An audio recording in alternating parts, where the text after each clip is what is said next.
Hello everyone and welcome to our show. Today we discuss about analytics and personalization, how you can personalize your message because in marketing it's a must have. You can't go ahead with templates, old-fashioned techniques, obsolete techniques because today personalization is key. Customers have no time to consume all content online. So I'm excited to discuss this topic with Matthias Bettag. How are you? I'm fine, thank you, Anatoly. Thank you for having me. Yeah, big pleasure. I want to learn more about that because I know I'm struggling with that as well. Every single day, I need to personalize to improve customer experience, users experience. Google, LinkedIn, any platforms usually pay a lot of attention with that. So yeah, I think we need to do it. Before we start, just tell more about yourself, experience, background, and why you decided to pay a lot of attention with that. All right. Yeah, I have been in the basically in the analytics business since mid 2000s. I once was in a bigger pharma company, started as a webmaster. From there, I got into web analytics at that time, and I started to really pivot any kind of success metrics from there. In the early days, that was not very common that you actually took a look at the measures, especially not in a business which was not directly correlated with an online shop. But Mhm. those were always looking how big is the funnel on top and what's the conversion. Pharma was different at that time. From that, I went on after a couple of years in a global role. I worked for Symphonic, a US-based digital analytics at that time already named digital analytics consultancy in the US, though I was the first so-called satellite in Berlin, where I'm still based. I did that a couple of years. I was then doing my own business with a partner in the consultancy. Why does digital analytics consultancy usually more strategic level, how to build up organizations, also, of course, tool comparisons, pitch consultancy, tech stack recommendations, but a lot came along with processes and organizational issues. And since a couple of years, I'm with Odoscope, uh, Cologne-based software, which does personalization. I will explain how. And in the meantime, I was also a conference organizer, but a little pandemic came in between, so I had to stop that. Yeah, got it, got it. I'm curious about one thing. Why so many great marketers are in Berlin? Can you tell? Because when I Oh, check out content online, Brian did many others. Just tell about that. Why? Why? Why you're I there? don't really know. I mean, we have heaps of anything in Berlin. I wouldn't, from my perspective, I wouldn't say that all good marketers in Berlin, because there are quite a few others in other German cities and also perspective. And especially Berlin is close to be 4 million inhabitants, so there's place for everyone, I guess. Yeah, I don't want to tell that other marketers are bad because they are not outside. Yeah, They are but there are a not in lot, right? Berlin. Yeah. Yeah, yeah, It's but interesting. I mean, there was a strong move. Like in the 15 years ago or so, Berlin was still the capital of Germany, but companies which haven't been founded Mhm. newly usually were located somewhere else. Berlin was not in, especially not was not. Meanwhile, it has Mhm. changed, but it was not, so to speak, an online um, hub in the 10, 15 years ago. And then so many startups came to Berlin, and many established companies moved the headquarter into Berlin, or at least put a part of the headquarter in Berlin. And often that was marketing. And maybe that explains why there was a shift from all the different other cities to Berlin, also in that, with respect to that regard, possibly. Yeah, got it, got it. That's great to have a lot of marketers to learn from them. For me, it doesn't matter where they are located, but yeah, I can see that many are great marketers in Berlin. Yeah, that's great. Okay, can you tell where to start to learn more about analytics today? Because we have a bunch of different tools, Google Analytics, many others. Just tell, for example, if someone wanna learn more about analytics to personalize their message, where to start? Oh, good point. I mean, this is a little bit like explain me math, where to start. It's complicated. Analytics, and at the same time, there are different angles to start with, right? My credo is analytics start from inside to outside. So look at first-party data first. Look at your own stuff, and then you look at the other traffic drivers. And analytics can be a lot of different things. You can be an analytics expert in attribution only on display marketing, and that will be enough for a lifetime. You can do an on-site analytics person just to do product analytics on a big e-commerce website. What I would consider is never starting with a tool. Of course, you will start with a tool at some point, but it's not about the tool. It's really about the methodology and the way of thinking. I can encourage anyone to go to meetups, conferences in the digital analytics space where I come from, and that is also kind of overlapping with some parts of data science, which is a different approach partly.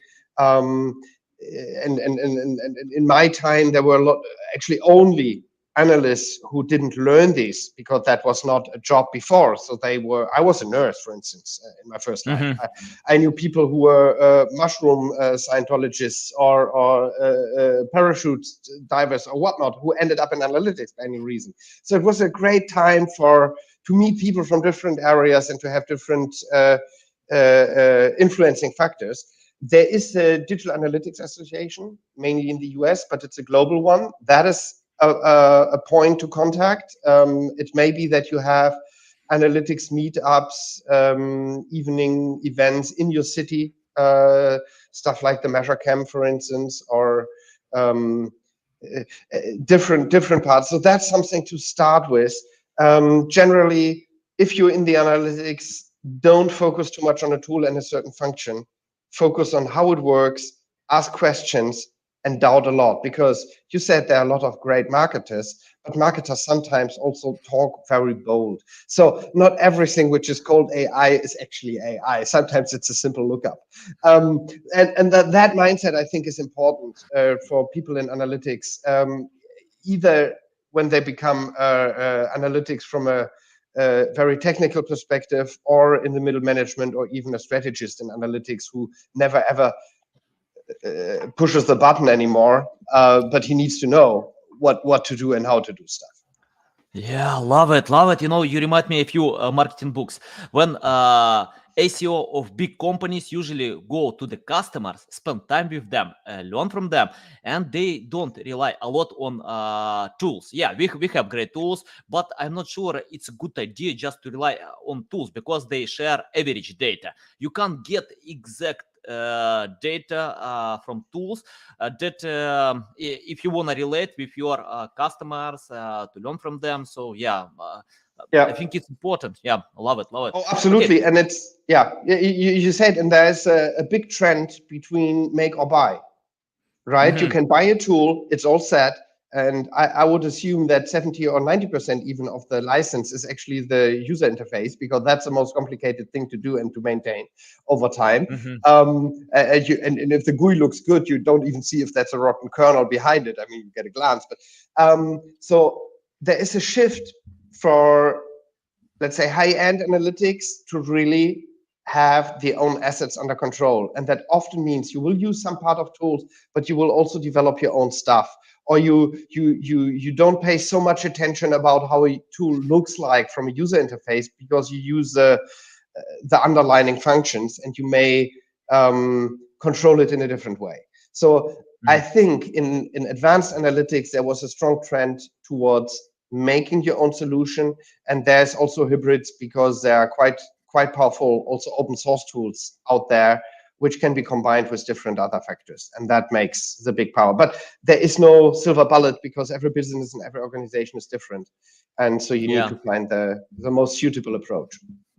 I think the era of lazy marketers is that today, if you want to get results, you need to spend time to learn data and combine with tools. Can you tell, for example, if I get data, how to choose priorities? Because, for example, if I have so much data and I don't know which one to use, how to choose priorities, because many companies have limited resources. I think all companies have limited resources. Oh, yeah, sure. Yeah, create content. The whole planet is limited. I mean, yeah.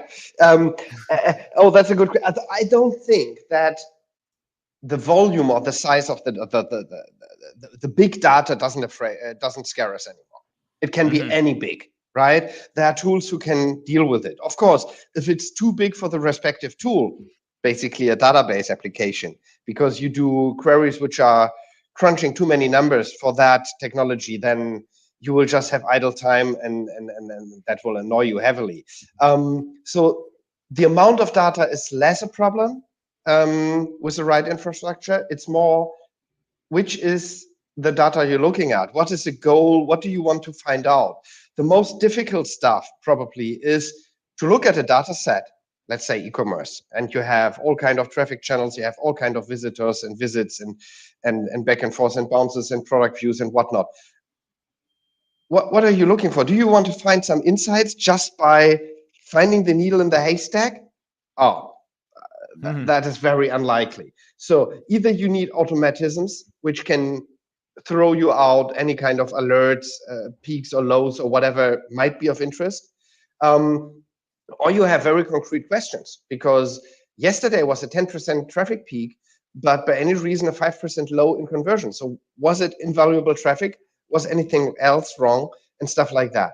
Saying this is all backward analytics. It's all data until now, mostly until yesterday, which I'm looking up to find any kind of results, or just to measure out if the constant line is ongoingly fine, and so on and so forth.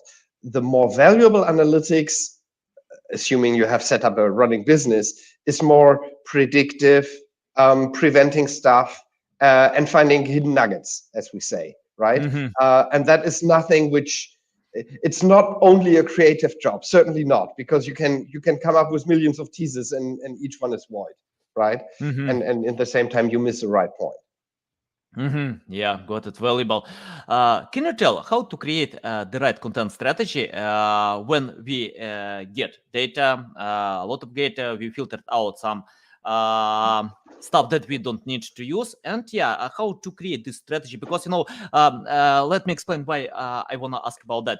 Because I often see when companies usually open keyword research tools, find a list of keywords with high volume, and then trying to create content for all these topics, or even trying to cover high volume keywords that are overwhelmed, overpriced, with huge competition, many big companies there, Wikipedia, Amazon, many others.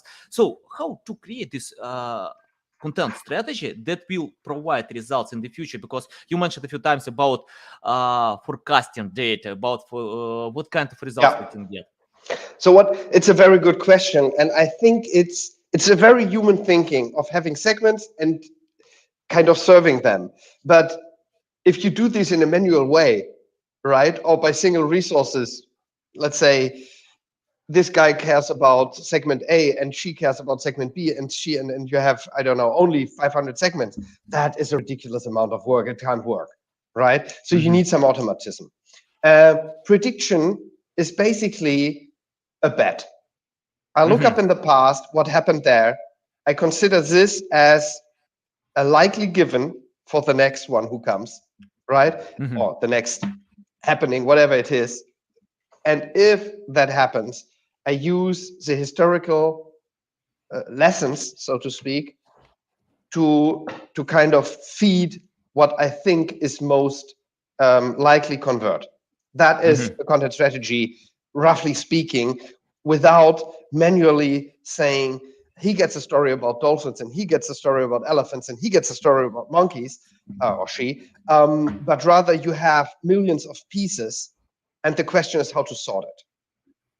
Because you will not create every day new content just because you feel like a segment needs new content. You're doing that anyway as a business, if it's about content, right? Product descriptions is content as well. Little videos can be content. Actually, even product lists can be content, because for me, technically, content is a list with IDs. And whatever contains an ID can be sorted. And whatever contains an ID can also be looked up. How did that ID worked out for these kind of visits, for this segment, in that situation, etc., etc. And by doing this, and hopefully automated, you'll get an idea. So I can explain a little more how we do this in detail, but that would be my answer as a more or less technical person, because I'm not a content creator. I will not say if elephant is better than dolphins to attract people. That's not my job, right? I'll look at the values to figure out, well, you should rather present dolphins to this segment and elephants to the other. Yeah, valuable, interesting about that. Can you tell more about personalization? How to personalize message today if we create content and trying to achieve customers? More about personalization. I think that, well, I could turn the table and ask you, what do you think is personalization?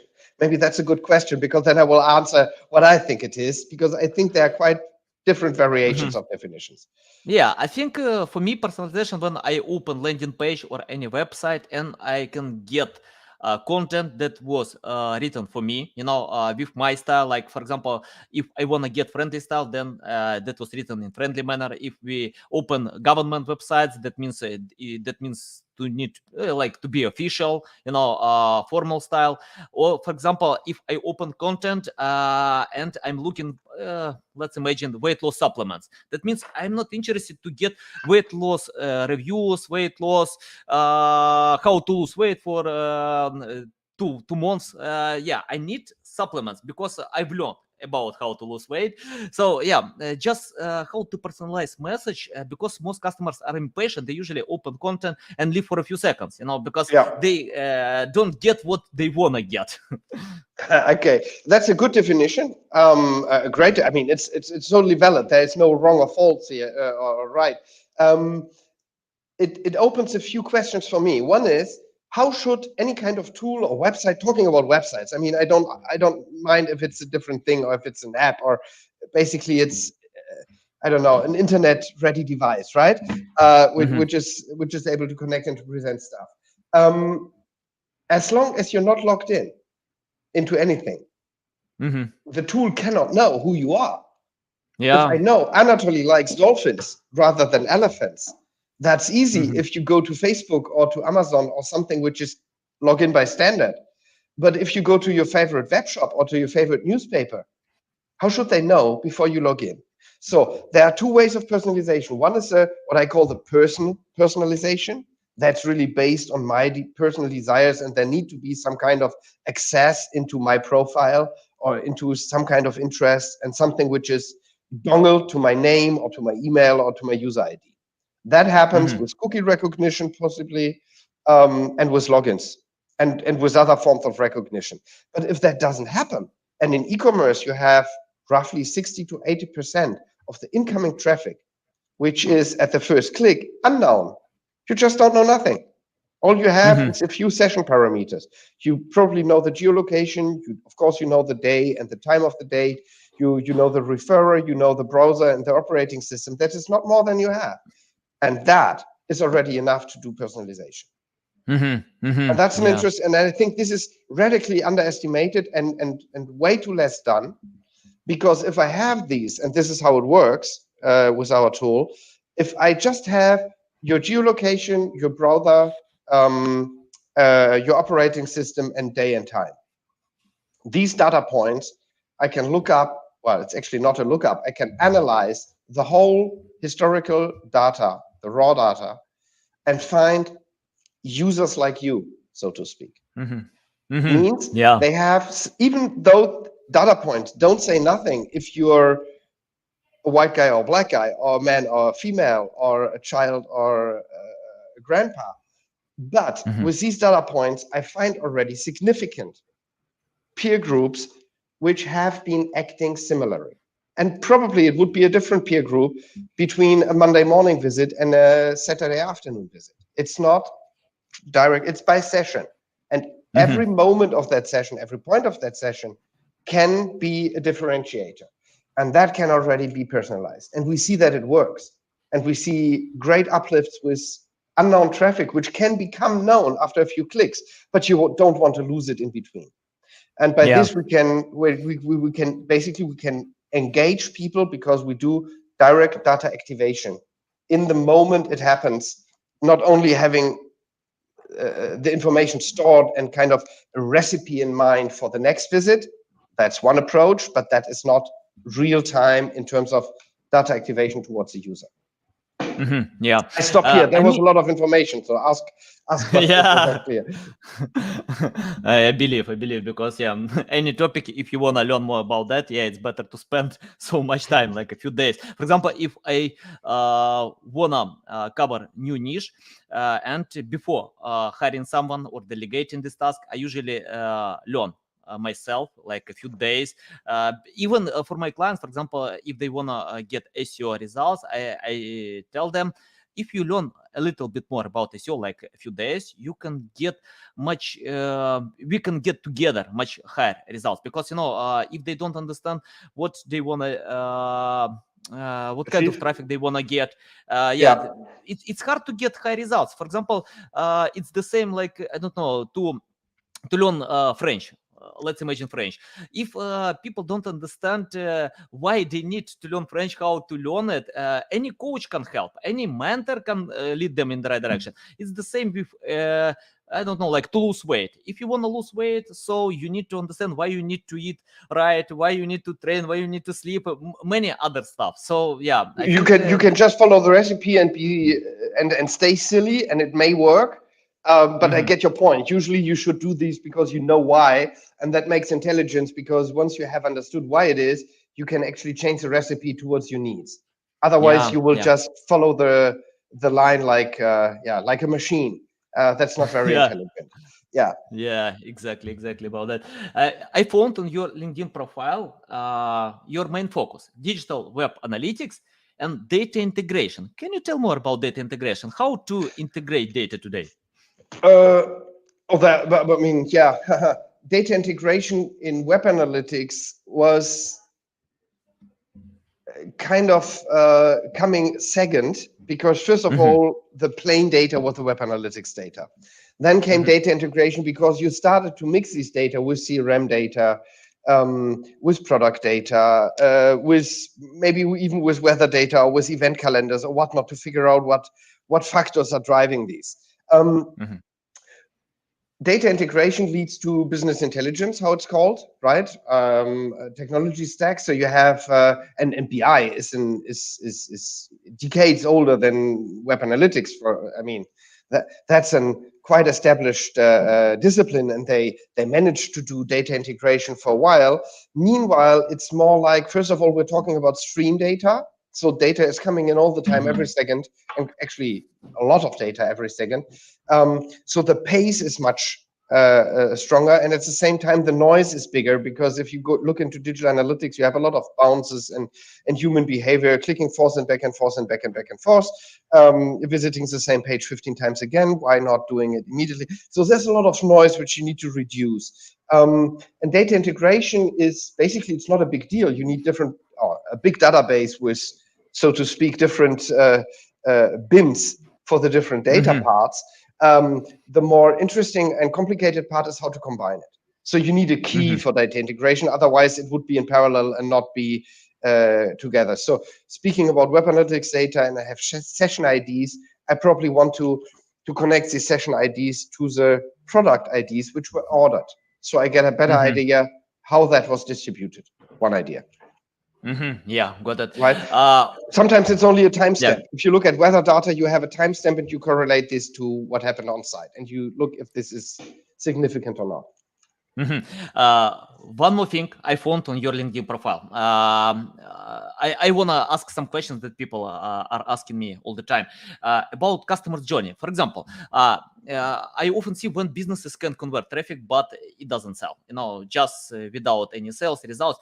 Can you tell about customer journey? For example, how to create content strategy to consider your customer journey, and do we need to create all type of content? Let's take again weight loss, or another example, SEO. Let's take SEO, because I remember one speaker told me he doesn't need traffic with SEO. He sells SEO services, but he doesn't want to get this traffic with the Can you keyword repeat SEO. ASIOS? SEO, search engine optimization. Okay. Yeah. SEO, yeah. And he told me that if I get traffic with SEO, but I only waste my time, because they are not my clients. I provide SEO services for big companies, $1 million companies, who can sell a lot. So if I get all this traffic, I just wasted my time. Can you tell about customer's journey? How to consider customer journey when you gain data and to create your strategy? So the very end, the very first thing I did in my consultancy time when I was in customer journey projects was looking if there are customer journeys at all, because there are businesses where people buy pretty much on first visit, right? Fast moving consumer goods, for instance, you don't have a customer journey like you would have for selling a car or an expensive TV or something like that.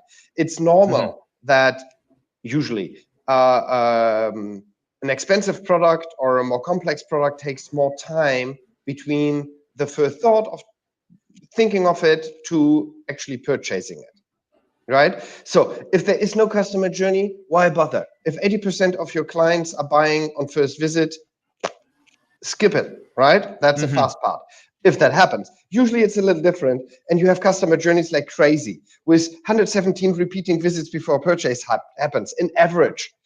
You have repeating visits in the same session time. So consider you're Googling something, you click on a result, on a search result link, you end on the website, you skip the website, you Google again, you click on an ad, you end up on the same website, but it's still in the same 30 minutes for the session time. So it's still considering one visit, but you have 2 touch points or 2 referrers coming to that.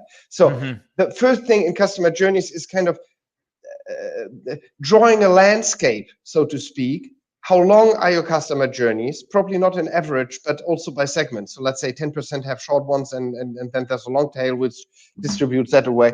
Then you look what happens in the customer journeys, and I would very simply model it by first, anything in between, and last. Because last is either the last visit, which is, well, by last I mean actually a purchase, right? And anyone who is off the website, everyone who is on the website has had a first visit. And then the question is how much is in between. And that's kind of the decision-making part, right? The first visit should trigger something, and the last visit is closing the deal. And in between, if it's one session in 1 day or 40 days or even longer, that's a journey. I don't have a plain answer because the journeys look different, and it's probably not needed to follow every aspect of a customer journey. But you certainly need to understand that, let's say, average decision time for selling these TVs is 10 days between first contact and purchase. Let's say, I don't know, right? Then you don't need to bother these people too much in the first 10 days, right? If you know that after 15 days, the interest will dramatically drop and you will have pretty much no conversions after 15 days of first touch, then probably day 13, 14, and 15 is an important day to remarket like crazy or retarget, right? So this is something which I would look, and the data tells me. I don't know in advance. And of course, if you're in a B2B, that's even more complicated because it assumes that some company wants to buy some jet propulsion, and how many people have stakes in there, and how many people at, let's say, Boeing are involved too, and so on and so forth. So that's a whole different business. So that's really very different. Let the data speak to you. Look at the map first, which is hopefully a valid and a proper one, and then you start to see a path, so to speak. Maybe having a strategy or at least a tactic first. Yeah, valuable. Okay, I have the question about AI. What do you think? Do we need to use AI? Because we have 2 approaches, like classic approach when you talk to your customers, rely on tools, I think unite this data, and AI that can help to gather the right data. What do you think? How do we need to use AI today? They are ready because when I check out AI tools, they usually provide, we can provide all data that you need. Today, you don't need to do anything else. What do you think about that? Yeah, we probably have to start a second podcast just to discuss AI, what is AI and what not, and do we need it or do we want it? But roughly speaking, I think AI is labeled probably 15 times higher than real AI is in. But at the same time, AI, or especially machine learning, I mean, you can discuss AI. I always say that actually it's artificial silliness rather than intelligence, because the machine is trying 50 million times, and when it figures, oh, that works, that is not very smart, right? But this is how a machine works. So, okay, taking this apart, coming back to AI as marketers understand it, I think there's a place for it. We actually use it, AI or ML functions a lot, because otherwise you would not be able to handle that amount of data that fast with that scope, right? Saying that, it doesn't mean that AI will save us just because it's there, right? There is still a lot of strategical thinking. Sometimes it's a question of almost every time, I would say, how to feed the data. If you feed an AI machine in a different way, it will be biased by it. And you see it on all the discussions which are out of digital, let's say AI for crime prevention, right? It's kind of reinforcing cliches which were there before. So it's probably making more problems than solving it. I still think that AI, from a pure technical perspective, is a way to handle super fast moving, super big data with very precise conclusions. If they should be applied immediately, that's a different question, right? But coming back to our ways to personalize by kind of individually checking the data points against the data history, that is machine learning and AI, if you want so, which comes up with the optimal sorting based on pure data.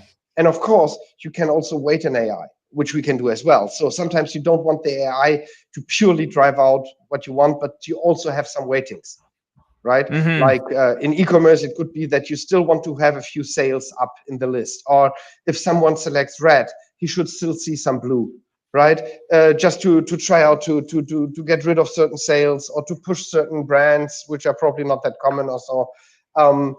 And having a balance between a data-driven AI kind of machine result combined with, for instance, marketing campaigns. A marketing campaign is made by humans. It's not data-driven. It's because we want to sell on Black Friday, right? That's it's man-made. So and that needs to be combined, and then it can be really powerful. And of course, it's a kind of a rat race, because the smarter and more elaborated the different tools and techniques are, the more a little advance which you may have because your company is smarter than the other or dealing smarter will be kept up, and so you have to continue. Yeah, love it. Okay, I have the question about KPI.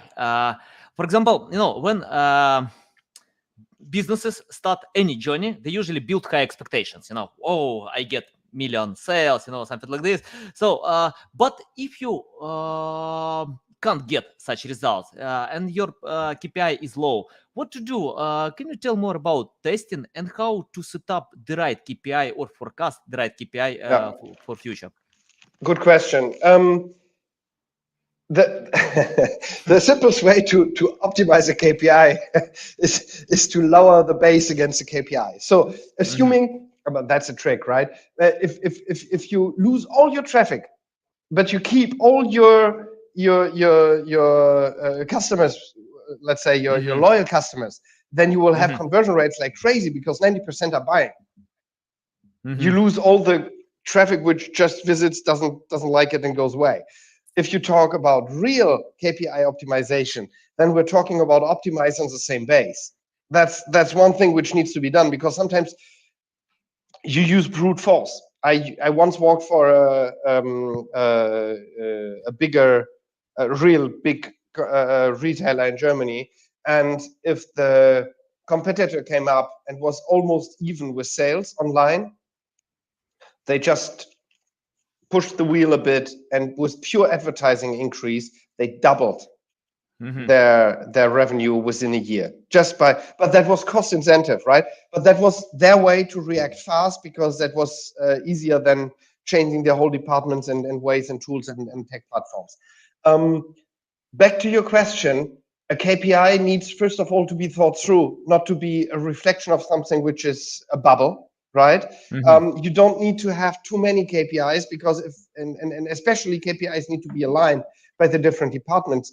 If the content department looks like engagement rate in terms of times on site, while the others look at a different KPI, they may just talk about different things, right? So that's a very important stuff. And KPIs can be also, you have different KPIs from operative level than for management level than for C-level. C-level basically wants to see a black number under the bar. And so on, and a total. Campaign manager only wants to see the campaign running well. But the overall e-commerce is a different thing for him or her. So KPIs, again, it's a big topic. It was long time discussed in the web analytics early days. How many? Is it 3? Is it 5? Is it 7? Is it 25? But that all drives down to having a very clear business goal. And by that goal, KPIs derive from that, not the other way around.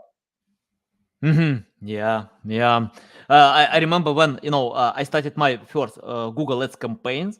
I set up 5 cents per click. I didn't care about the relevant traffic because this traffic sold a lot. Today, when you have the cost per click like a few dollars, sometimes $20 and even more.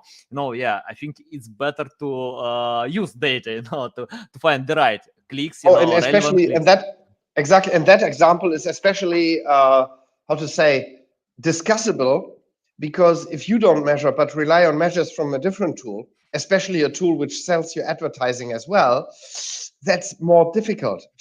I'm not saying that somebody wants to lie, but if I know where the data comes from and I control it, I can trust it.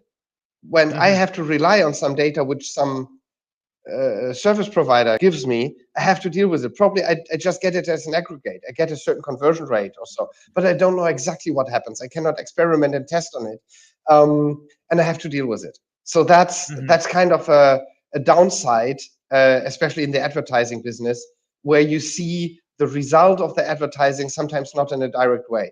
For instance, display marketing. No question that this has an impact. But how big are the click-through rates? 0.1, 0.15, 0.2 if you're lucky, right? We actually managed to get it to 0.4. But the real power is not the click-through in most cases. The real power is top of mind, right? People remind something. There are display campaigns which don't even need a landing page because it's just for branding a new, positioning a new brand or branding a new logo or something like that. So you have the so-called post-view conversions. People see something, maybe even unconsciously.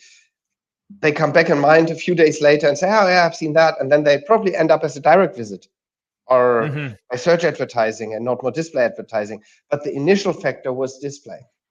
And that's, there is no hard measure to it. The post-view measure is difficult, right? But you have a correlation. And you can test it out with different ways to be more and more secure about it. Good point. Yeah. Okay, I have the question for some part of my audience because I have students who wanna learn more about data, who wanna jump on this field to be an expert like you. Can you tell, for example, if you let's imagine you started today without any knowledge, skills, what will you do to learn more about data to be an expert in one day? Oh, yeah, I don't think you can become an expert in one day. There's no way. You can have the enthusiasm, which is great. Don't give up, but you will probably need a few 100 to 2,000 days to go there because it's a super fast moving business, the whole industry. So I remember when my daughter was born and I took 3 months off and I came back, I figured like, oh, wow, things have changed, right? It was only 3 months. The pandemic changed even more. Again, I can encourage people to, at least the companies as well, to, especially for everyone, to have a certain budget for people to learn, to see different perspectives, to go to conferences, to meet others, and also to have the freedom to speak. That doesn't mean that you have to violate your NDA, but it helps a lot if people from different companies can talk about the same topic. And that can be either let's say, two people from different retailers talking about how they do their business, but it can also be super interesting and sometimes mind-opening if an analyst from say, an insurancer talks to an analyst from a retailer, because they deal with the same topics, but it's a total different business, right? And how do they tackle certain things? And basically, I would say exchange as much as you can. Read blogs, engage yourself in discussions, find a local community to catch up. If you're lucky, you can even find a national or an international community, because this is mostly related to a travel budget. Yeah, love it, love it. It's a big pleasure to get you on my show, to learn from you. You shared a lot of valuable insights. Tell our audience how they can reach out to you, learn more about you, follow you. Of course. I mean, I have no personal blog. They can follow me on LinkedIn, Matthias Bettag. I think there's only one. Look, usually I'm happy. I'm not sure how big your audience is, and if I should ask them to write me emails, that can be dangerous if it's a few thousands. I have kind of loose tips. I'm not sure why I never did that, but I never start into blogging and stuff. So I don't have my own resource, which is documented down there. I certainly have a lot of tips and ideas if people ask me. So feel free to contact me on LinkedIn. Okay, nice. Guys, you can find LinkedIn profile in the description below. Listen us on Apple, Google, Spotify. Thanks again. It's a big pleasure to get on my show, to learn from you. Welcome back anytime, to share more valuable insights with my audience. And thanks, guys, for listening or watching us. Thank you very much, Anatoly. It was a pleasure.